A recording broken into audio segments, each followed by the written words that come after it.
Namasté les amis, aujourd'hui 69e jour de l'aventure réveil à Tinjuré. Oui, je suis revenu dans ce petit bled, dans ce petit hameau Tinjuré où j'étais venu il y a 3 jours maintenant, vous l'avez vu en vidéo. Alors hier j'ai fait une vidéo mais c'était pas un vlog, c'était une vidéo de présentation sur mon sac. Si vous avez vu cette vidéo, vous le savez déjà que je suis de retour à Tinjuré. Alors pourquoi je suis revenu ici? J'ai complètement changé mes plans, c'est pas du tout ce que je voulais faire au départ, mais quand je suis venu il y a 3 jours ici, j'ai pas mal bavardé avec les deux garçons que j'avais rencontrés donc dans l'auberge là, et je leur avais demandé, mais je dis mais il va où ce chemin et tout. Ils m'ont dit ah d'ici tu peux aller jusqu'à Tapunjung, tu peux aller dans plein de villages. Et Tapunjung c'est une ville, hein, c'est une ville qui est assez importante, qui se trouve donc à 50 km d'ici. Et ça m'a toujours un peu fait rêver cette ville, Tapunjung. Je me dis tiens, un jour il faudra que j'aille à Tapunjung. Et j'ai décidé d'y aller, mais à pied. Alors c'est pour ça que je suis revenu hier. Je suis parti de Basantapur hier matin. J'ai marché jusqu'à Deurali. Et à Deurali, j'ai demandé s'il y avait des bus qui venaient jusqu'ici. Puisque quand je suis rentré il y a 3 jours, j'avais croisé un bus. Oui, le sentier est complètement éclaté, mais il y a des bus quand même qui passent par ici. Il n'y en a pas beaucoup. Il y en a juste quelques-uns dans la journée. Donc à Deurali, j'ai attendu 1h30 et j'ai trouvé un bus donc pour venir jusqu'ici à Tinjuré pour faire les 6 km. Le trajet était très chaotique. Il y avait plusieurs personnes qui vomissaient dans le bus il fait comme ça, comme ça, comme ça. La musique à fond, moi j'étais dans l'allée, il y avait des sacs de riz partout, des gens entassés comme ça.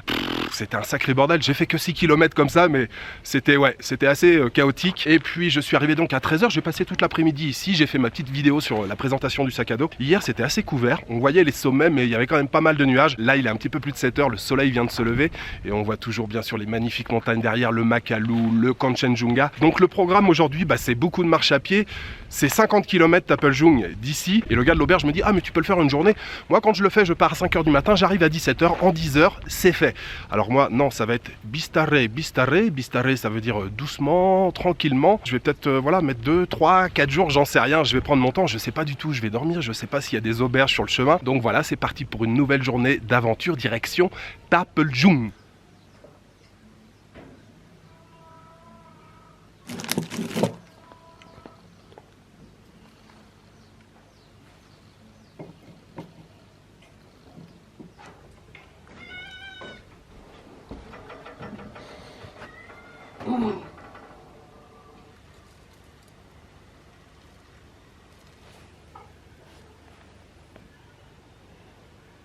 Donc l'auberge où j'ai passé la nuit, j'ai mangé un bon dalbat ici hier, il était délicieux, Sukuti.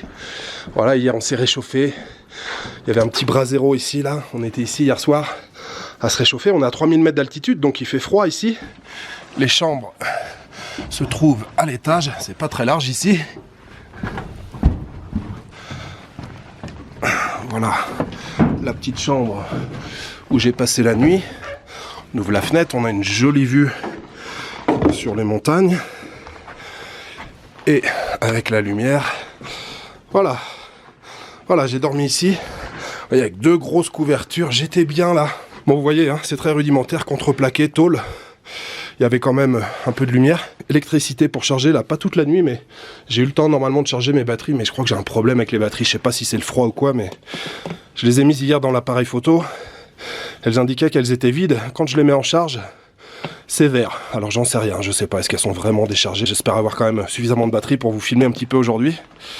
Mais alors cette vue, on ne s'en lasse jamais. Ici, on a les toilettes. Voilà, petite toilette. Ici, nous avons la salle de bain en plein air. Face aux montagnes, s'il vous plaît, messieurs, dames. On a de l'eau ici, il y a du savon, du dentifrice. Tiens, même le dentifrice, il est gelé, j'arrive pas à le sortir.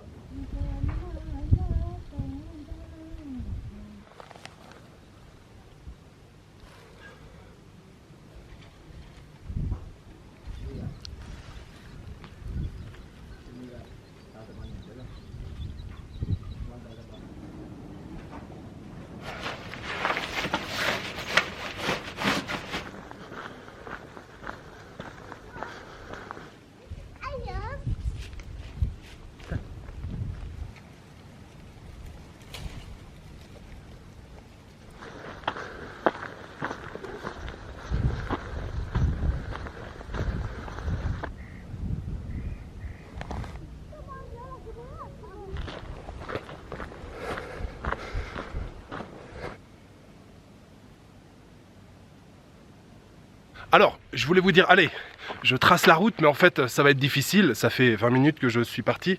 J'ai dû m'arrêter déjà 20 fois, puisque les paysages sont à couper le souffle. Là, on a une vue sur la vallée dégagée. Et puis voilà, ces montagnes sont toujours aussi impressionnantes. Les paysages sont vraiment à couper le souffle.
Première pause dans le village de Choki Bazar. J'ai fait 6 km depuis que je suis parti, alors c'était assez facile, c'était quasiment que de la descente. Je suis parti donc de Tinjuré qui est à 3000, on est à peu près à 2006.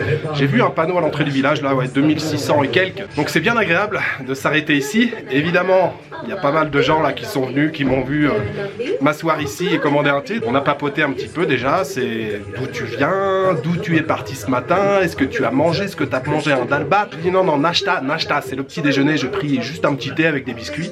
Et tu vas où comme ça? Toute la partie descente que j'ai faite depuis ce matin là, c'était quasiment à l'ombre de la montagne, vous avez vu, je sais pas si ça se voit bien à l'image, mais c'était complètement gelé, je me suis même à moitié pété la gueule, j'ai réussi à me rattraper quand même, mais ouais, il y a toute une partie du chemin là qui était gelée, j'ai même croisé plusieurs motos sur la route, qui étaient arrêtées, qui attendaient que, voilà, que ça dégèle un petit peu. Les paysages sont toujours à couper le souffle, c'est très beau, toujours des vues sur le Makalu et le Kanchenjunga. Je ne sais toujours pas où je vais m'arrêter ce soir, mais c'est ça l'aventure.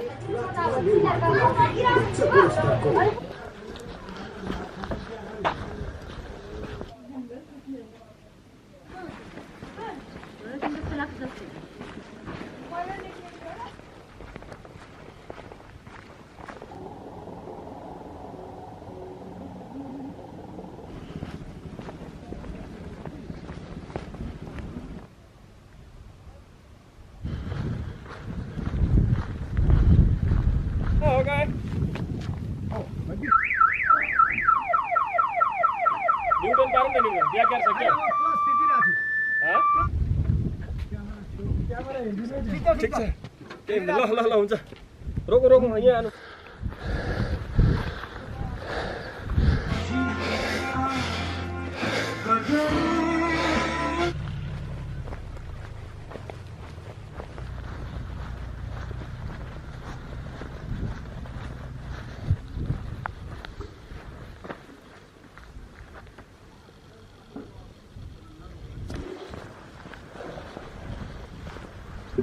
Namaste.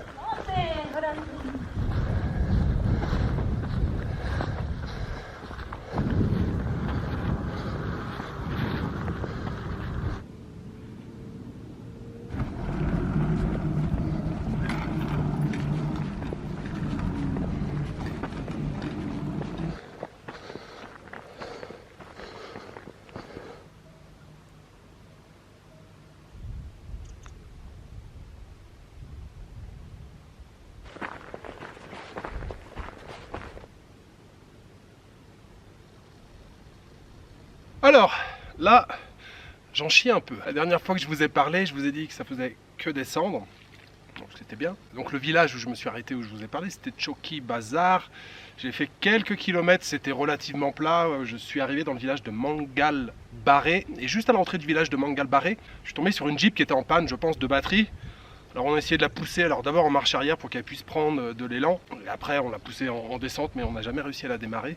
Et au-dessus de la Jeep, là en fait, sur la colline, la montagne, il y avait une auberge qui était là. Et le patron de l'auberge me dit: ah, viens voir mon auberge et tout, tu veux dormir ici et tout. Je dis: ah non, faut que je fasse plus de kilomètres aujourd'hui. Mais j'y suis quand même allé, le gars était très sympa, il m'a offert le thé. J'ai ensuite donc traversé le village de Mangal Baré. Et après ça a fait que monter. Et il n'y a plus aucune habitation, il n'y a plus aucun village. Ça fait plusieurs kilomètres, là j'ai pas regardé, mais ça fait quand même plusieurs kilomètres là que je monte. Une fois dans le prochain village, je verrai combien de kilomètres j'ai parcouru. Et je me déciderai si je m'arrête ou pas. Et le sac est de plus en plus lourd évidemment. Mais ce matin c'était plutôt bien parce que ça tenait chaud. Et là il commence à faire son poids, même si c'est seulement 10 kilos. Alors quand je suis en mode waouh c'est dur, ça monte, j'en peux plus, je pense à la femme que j'ai rencontrée il y a quelques jours qui portait 60 kilos sur le dos. Et tout de suite ça va beaucoup mieux. Je me sens beaucoup mieux quand je pense à cette femme. On va poursuivre la route après cette petite pause. La bouteille d'eau, en fait je suis parti sans eau. La bouteille d'eau c'est le gars à l'hôtel qui me l'a... Enfin c'est pas le gars de l'hôtel, c'est le gars de la Jeep qu'on a poussé qui me l'a offert. Et j'avoue que ça fait du bien.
Yun. Montagnarde.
On va s'arrêter là pour aujourd'hui. Je suis arrivé dans le village de Gupa Pokari.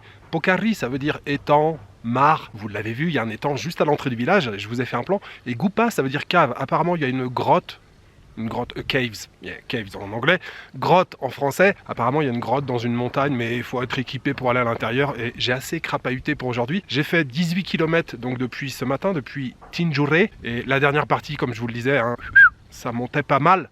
Donc ouais, c'est assez pour aujourd'hui, 18 km. Donc je ferai probablement la route jusqu'à Tapeljung en 3 jours, peut-être même 4. Je vous l'ai dit, je vais prendre mon temps. En fait, il reste 2 gros villages entre ici et Tapeljung. Sanggu, mais Sanggu c'est seulement à 12 km d'ici. Et après le village c'est Doban. C'est ça, Doban. Et du coup Doban c'est 25 km. Mais après, tout dépend si ça monte ou si ça descend. Bref. Je réfléchirai à ça demain. Pour l'instant, on va profiter de l'ambiance du petit village. Ça a l'air vraiment charmant. Il y a quoi? Allez, une douzaine, une quinzaine de maisons. Je viens de trouver un hôtel, une auberge plutôt, qui s'appelle Yak, comme à Bazantapur. Et en plus, ils ont le Wi-Fi. On est vraiment dans un bled paumé. Je ne pensais pas trouver le Wi-Fi ici. Ça tombe bien comme ça. J'ai mis à uploader, à télécharger la vidéo que j'ai tournée hier. Donc, je vais pouvoir la publier tout à l'heure. Et ouais, c'est très très beau ici, hein. Les paysages sont magnifiques, les montagnes derrière là. L'auberge donc Yak où je loge, c'est 600 roupies la nuit. 600 roupies, ça fait à peine 5 euros. D'ailleurs, je vous ai pas dit le prix. Ce matin, j'ai payé l'addition pour tout ce que j'ai consommé hier donc à Tinjouré dans la petite auberge. J'ai payé 1020 roupies. 1020 roupies, ouais, 7,50 € pour 4 thés au total. Hier après-midi, j'ai pris une soupe de nouilles, noodle soup, et puis le dalbat hier soir et un paquet de biscuits ce matin. Tout ça pour 7,50 €.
Wala pa daw muna.